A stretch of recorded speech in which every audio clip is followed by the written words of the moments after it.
Praise the Lord. Hallelujah. Good morning. క్రీస్తునందు ప్రియులారా, ఉదయ కాలంలో మరొక నూతన వాగ్దానంతో మనము ఈ రోజును ప్రారంభించుకున్నాము.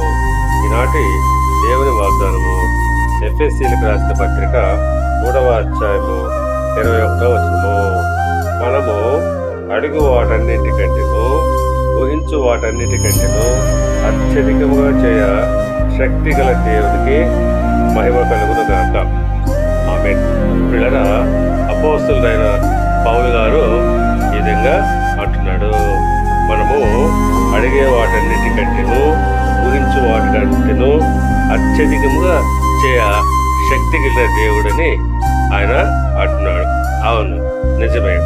మనం ఎన్నో దేవుని అడుగుతుంటాము, కానీ దేవుడు వాటన్నిటికంటే కూడా అత్యధికంగా ఉన్నతముగా ఆయన చేస్తాడు. కాబట్టి మనం ఆయన యందు విశ్వాసం ఉంచాలి.